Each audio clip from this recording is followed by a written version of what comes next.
Hey, what is going on, everybody? Boilon here, back for another video on Marvel Strike Force, and in today's video, we're going to be talking all about the upcoming seasons of Cosmic Crucible Season 13. I do have the room rules, which we're going to be talking about in today's video. Also, the upcoming War Season. Now, as you guys know, I am not really a huge, I'm not that big into PvP these days. However, now that I've kind of abandoned my alt account, I've had a little bit more time to kind of dedicate, at least to Cosmic Crucible.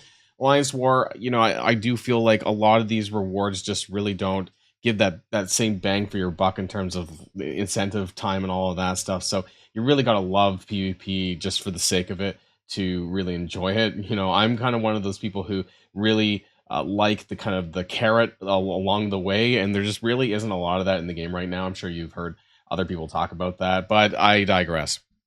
We're going to be talking about that, the rooms to focus on, the characters that are going to be associated with the global rules, all of that in today's video. And I got a little bit of data mines in here as well. So if you're ready to go, everybody, let's boil this down.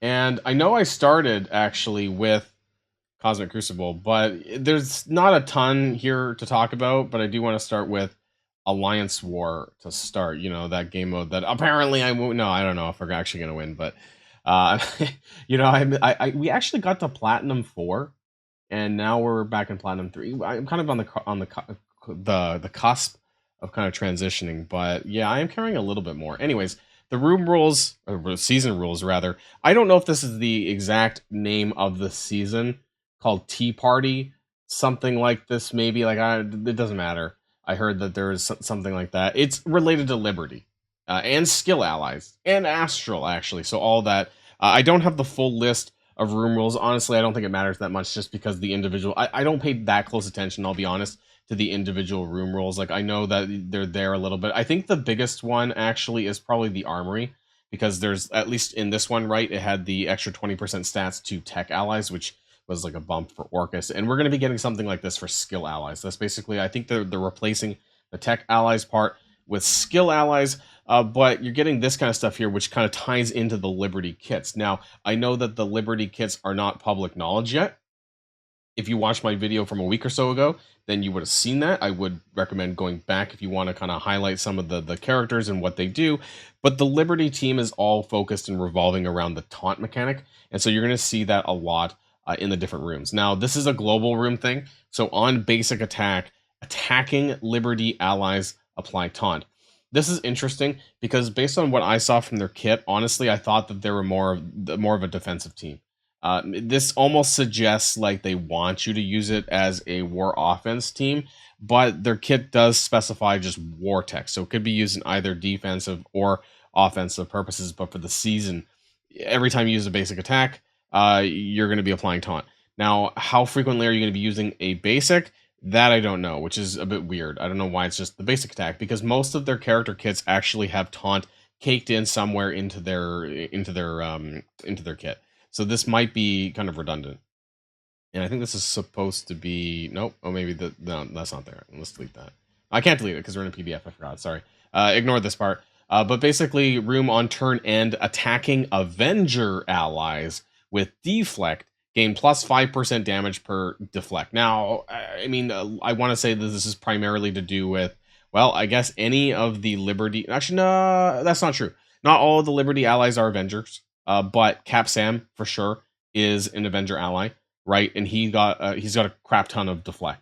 So, I don't know if this is just calling him out. I don't know how many of the older Avenger characters even have deflect. I don't know, like Hank Pym or Iron Man. I'm just off the top of my head, honestly. Like, I don't know all the characters that have deflect. It's not that big of a deal anyways. It's going to definitely improve the damage on Cap Sam, though, because he spawns with deflect. Now, the room bonuses here, you're going to see plus 20% primary stats to defending Astral allies. Now, I think that this maybe... Is that part of the Arcadia Reforged bonuses? I'm not sure for the current war season. I thought that there was primary stats to all defending allies for the Armory, but maybe it was a specific... I think this is a global buff, honestly, for Astral. Because I'm just trying to remember. I don't pay that close attention to a lot of the war rooms and stuff like that. But nonetheless, yeah, I'm pretty sure this is a global buff here for Astral because they're trying to, they're trying to give some additional value for their fuck up with Battle World, right? And so they're giving more stats to defending Astral with your Shadow King as well. So, I heard that when they're really big and they're really high powered, they're actually pretty challenging to get through. That's what I heard. Like maybe someone in the comments down below can tell me more about their experiences with Astral in general, but an additional 20% stats on top of the existing armory buffs and all that, could be quite extensive. Also, for example, like in the med bay, skill allies gain an additional 2 regeneration. I'm pretty sure that's in the game right now with I think was this the med bay? Yeah, 2 regeneration to defending allies. Tech allies also gain additional 2 regen. So you're going to see that again with skill allies, and I think that just in general, a lot of the callouts are going to be towards skill allies. I'm pretty sure other seasons did that too with like Hero Cosmic or the City Heroes and stuff like that. So now we're going to be seeing it with skill characters.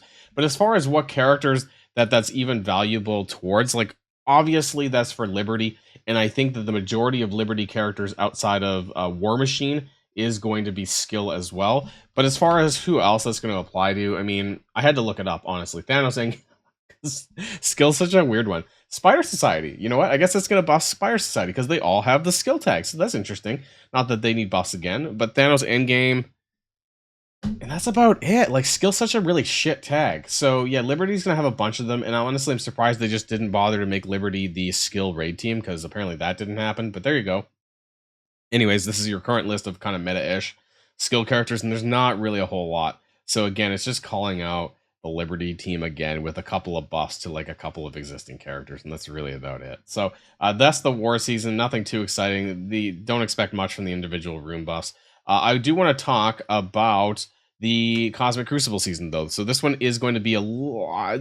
I think 1 or 2 of the rooms have been the same, but there is a fair amount of new ones. So the global buff is going to be, or the global rule is going to be called the Arcadian Support, and this is going to be for absolute A-Force characters. Why? I have no idea, because they're not a Crucible team at all, but they're trying to give you more value for absolute A-Force. And then on piercing damage, absolute A-Force allies gain offense up. Now, I'm not the biggest Crucible expert either. However, I think that's for Kahori, because I'm pretty sure all of Kahori's abilities have piercing damage. So whenever she gets her attack in at the start, she's going to give a offense up to the rest of the team.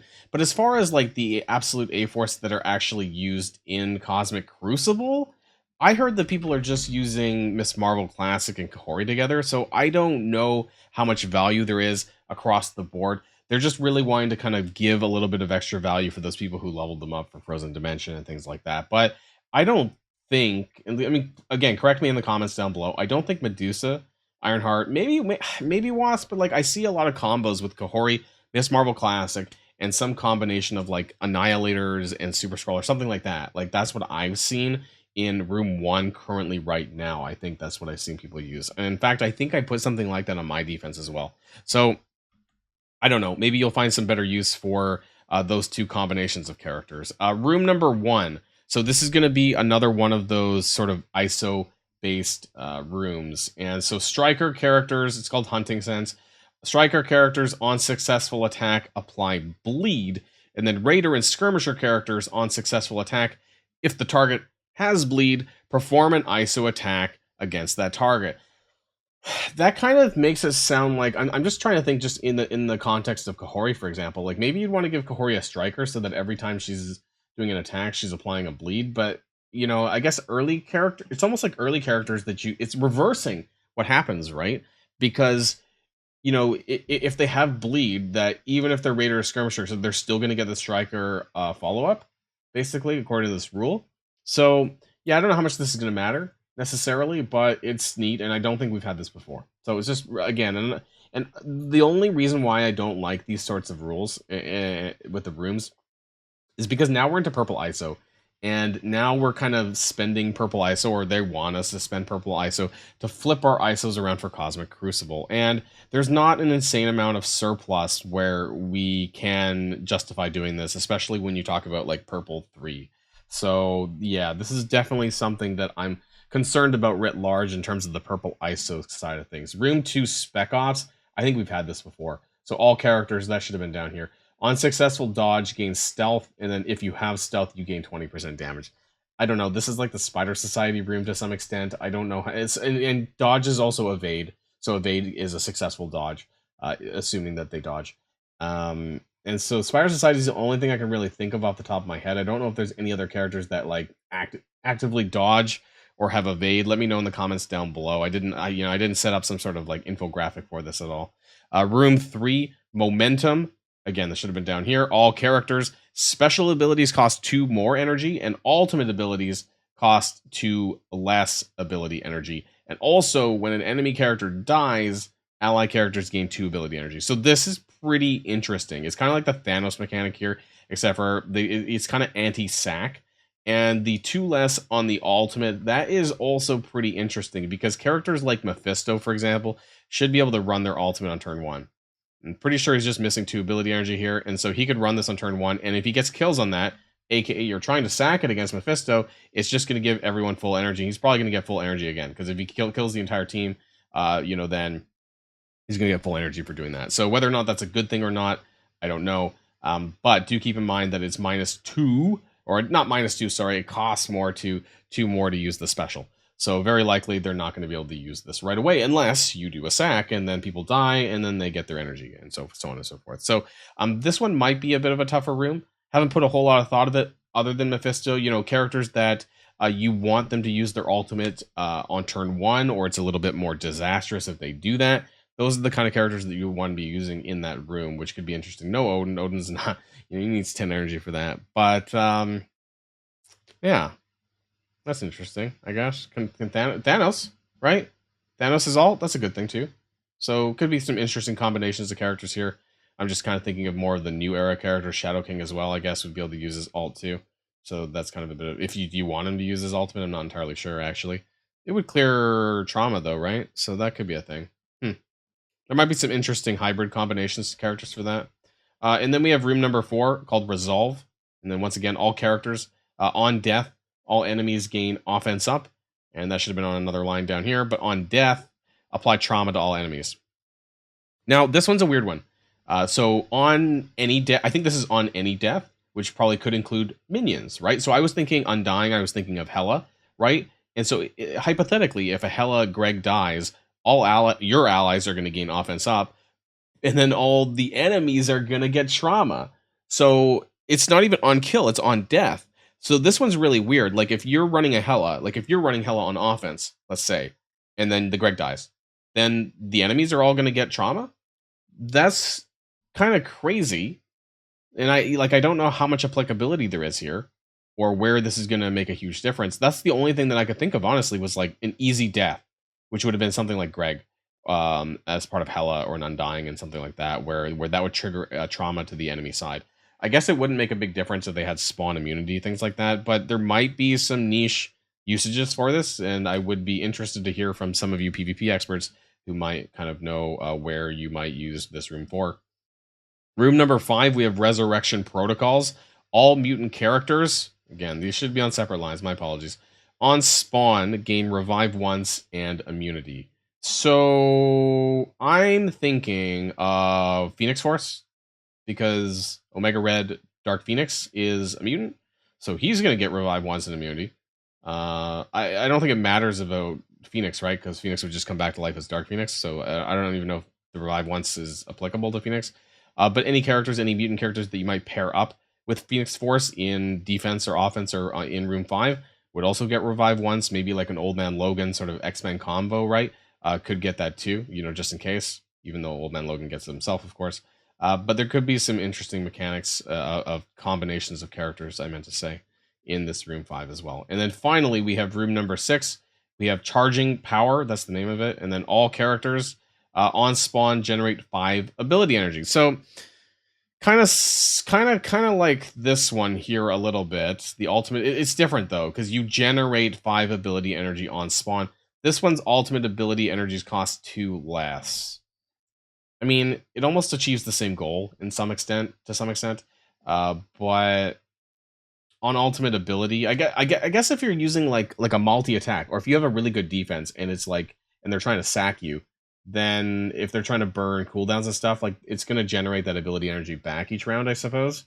And then on ultimate ability use, apply ability block to all of your allies. So it's almost a double-edged sword here. And I've seen this happen quite a fair bit in Cosmic Crucible, especially in the Room 6s, where there's like, okay, there's a good thing that happens, and then a bad thing that happens. And I guess if you had like immunity on spawn, this wouldn't matter, I suppose, if you're using ultimate abilities, but something to take consideration of. Now, again, I'm not the foremost expert in Cosmic Crucible and how big a deal some of these rooms are or not. I would be interested to know from you guys in the comments down below which ones that you believe might be a little bit better than others. Now, I do want to go talk about my the data mines here that talk about the upcoming farm ability for Night Stalkers. Now, this will probably be in the blog later on today. Honestly, I probably won't do a Friday blog, so I don't know if I'm going to be doing Friday blogs as frequently anymore. A, because they don't always come out on time, and these days they're kind of more just on the basis of events. And I already covered the events on Sunday anyways, and so the blogs have been kind of lackluster in terms of what else is included. So I'm just going to be sharing this with you guys here. So Blade is going to be coming to the Cosmic Crucible store, and then there's also going to be direct diamonds for Blade that's going to become available. Oath is moving into the War store. Man-Thing is replacing Sentinel in the Spotlight Raid Orb. Sentinel's then moving to the Arena store. And then Man-Thing later on is going to be moving to the War store after the next Spotlight Orb replacement. This is probably going to be sometime, probably next Wednesday or something like that. Now, the weird thing about this is that both Man-Thing and Oath are going to the War store eventually. It is what it is. We've talked at length about the stores, right? We've talked about how there's basically nothing to buy in most of these stores, especially if you're like a late game player. Like, they really need to do an overhaul. This is absolutely insane. But yeah, I don't know. Let me know what your thoughts are in the comments down below. That's going to be like my Friday video here, I think, today. Unless something really goes crazy, I don't think I'll be putting out another one. So I just wanted to share these upcoming details with you guys. And have a great rest of the weekend. There's going to be some videos, of course, to come over the weekend. And stay tuned. So until next time, everybody, stay safe and healthy. And I'll see you all later. Boilon signing out.